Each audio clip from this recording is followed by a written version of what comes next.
dan aku ternyata tidak bisa menyelesaikan keempat bukunya.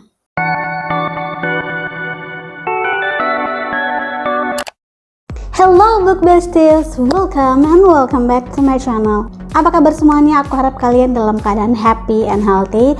Terima kasih sudah klik video ini. Dan di video kali ini, hari ini aku mau kasih tahu kalian wrap up aku di bulan Mei kemarin, dan juga TBR atau buku-buku apa aja yang akan aku baca di bulan Juni ini. Sebelum kita video, jangan lupa untuk follow aku di Instagram @fatimoin. Di sana aku ngupload bookies konten yang tidak aku upload di sini. Sebelum kita ke videonya, pastikan kalian duduk manis, jangan lupa cemilan dan air putih. So without any further ado, kita langsung ke videonya. Aku bakalan spill dulu buku-buku yang sudah aku baca di bulan Mei kemarin. Dan sadly ternyata aku hanya baca kurang lebih 2 buku, bukan kurang lebih, kayaknya emang 2 buku doang aku baca kalau nggak salah ya. Karena biasanya aku tuh rada lupa-lupa gitu. Kemarin aku nggak catat di jurnal, jadi oke lah.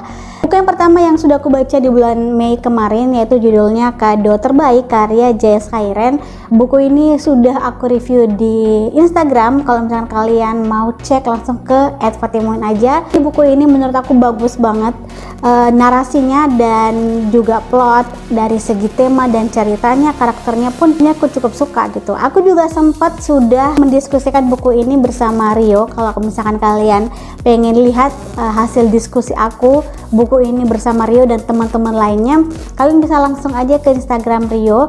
Di situ kita having fun membicarakan tentang buku ini, baik dari karakternya, pokoknya semuanya ada, hingga covernya yang mind blowing dan juga details gitu. Jadi buku ini tuh menceritakan tentang Rizky yang kehilangan 2 adiknya, bukan kehilangan sih, lebih kayak mereka bertiga itu dititipkan ke sebuah panti asuhan ilegal. Dan lambat laun, singkat cerita, Rizky berpisah dengan kedua adiknya itu, dan banyak banget konflik-konflik di situ.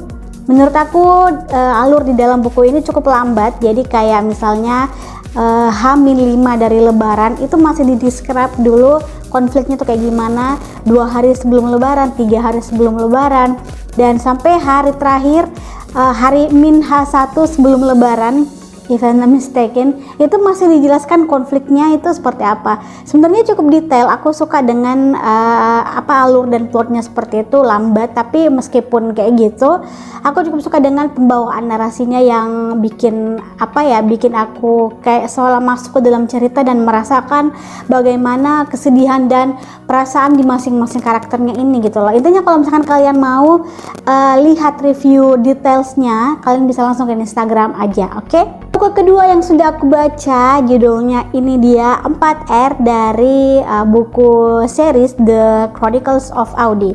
4R ini adalah buku pertamanya, dan aku ternyata tidak bisa menyelesaikan keempat bukunya. Mohon maaf ya. Jadi bulan Mei kemarin itu aku kayak lagi hektik banget, nggak tahu, kayak banyak banget planning. Aku sibuk memikirkan banyak hal, terutama menulis dan juga bagaimana ide-ide konten dan seperti itulah gitu ya. Dan akhirnya terlupakanlah membaca dan menuntaskan keempat buku dari The Chronicles of Audi ini. Tapi tidak seburuk itu sih menurut aku, karena aku sudah menyelesaikan satu buku ini, judulnya 4R, buku pertamanya. It's not that bad, isn't it? Tapi aku cukup puas dengan cerita dalam buku ini. Lagi-lagi Onizuka mengeksekusi sebuah cerita itu dengan, menurut aku, dengan sangat bagus ya, dengan sempurna, dengan pas gitu takarannya, tidak berlebihan, tidak juga ada yang kurang. Jadi kayak menurut aku karakter terus alur dalam buku ini tuh menurut aku klop. Jadi buku ini tuh menceritakan tentang seorang Audi yang ada konflik dalam kehidupannya. Dia itu kan lagi skripsi dan pastinya butuh uang untuk membayar skripsi dan juga kosannya. Tapi ternyata kedua orang tuanya itu memakai uang dari Audi untuk investasi bodong, dan di situ Audi kayak hopeless banget gimana cara dia mendapatkan uang. Akhirnya singkat cerita, Audi bekerja, dia menemukan sebuah lamaran pekerjaan gitu menjadi babysitter di sebuah rumah di namanya tuh 4R, bukan 4R tapi penghuninya itu inisial namanya tuh 4R. Wait, aku kalau misalkan nggak salah ingat, aku hafal ke 4R ini pertama Regan, terus kedua Romeo, terus ketiga Rex, dan keempat Raphael. Aku sudah hafal dengan karakternya Karena waktu awal gitu aku belum hafal, dan kayak yang Regan mana, yang Romeo mana, yang Rafael mana, Rex mana gitu.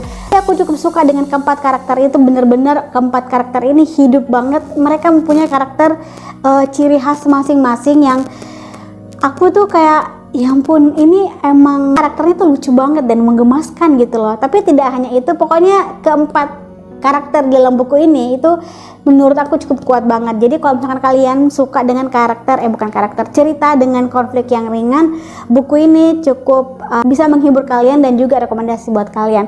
Sayangnya keempat buku dari seri ini itu sudah limited dijual, kayak sudah jarang banget dan susah banget didapatinnya, berhubung buku ini tuh terbitan lama gitu ya.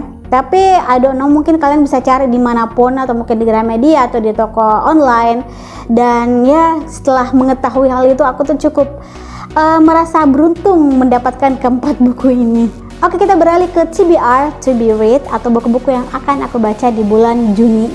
Buku yang pertama adalah judulnya Laut Bercerita, karya Leila S. Chudori. Nah, buku ini sudah aku baca 1/2 halaman, like 20 halaman atau 15 halaman gitu. Setelah aku baca sehalaman itu, aku tuh bener-bener merasa kesedihannya tuh sudah melekat gitu. Jadi aku kayak takut kalau endingnya tuh bakal lebih mewek, lebih menyedihkan. Karena buku ini sebelum aku beli itu aku sudah banyak nonton review teman-teman, baca juga review di Instagram.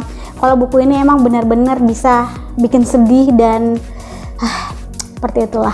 Tapi maka dari itu aku penasaran dan pengen beli dan pengen baca, akhirnya terwujud juga. Aku nggak sabar buat menuntaskan dan menyelesaikan buku ini. Oke, buku yang kedua yang akan aku baca di bulan Juni ini judulnya Dua Dini Hari, karya Chandra Bintang. Buku ini baru aja aku beli dan ada salah satu teman Booktober yaitu Veninda yang unhaul bukunya. Jadi aku beli aja daripada beli bajakan ya kan. Aku beli buku pre-love-nya dia dengan harga yang otomatis dan pastinya miring. Jadi, dan kebetulan buku ini juga adalah salah satu wishlist yang pengen banget aku baca di Goodreads. Kalau misalkan kalian jalan ke Goodreads aku, di situ aku menempatkan buku ini itu di list want to read, atau buku yang ingin aku baca gitu. Buku ini tuh menceritakan tentang seorang anak jalanan yang ditemukan tewas tergantung di pinggir flyover gitu. Aku sempat baca blurb-nya tapi belum baca di dalamnya. Aku baru baca blurb belakangnya aja, dan menurut aku ini bener-bener mind blowing dan bikin penasaran. Kayak blurb-nya aja itu bisa se-thriller itu gitu loh, sekelam itu bagaimana dari cerita dan ending dalam buku ini. Dan I'm so excited, I can't wait to finish read this book. Bagaimana dengan kalian? Buku apa aja yang sudah kalian baca di bulan kemarin, atau buku yang bakalan kalian baca nih di bulan Juni ini? Komen di bawah. Jangan lupa untuk subscribe, like, dan share ke media sosial yang kalian punya biar kalian gak ketinggalan video selanjutnya. Thanks for watching, have a nice, see you next video. Bye bye.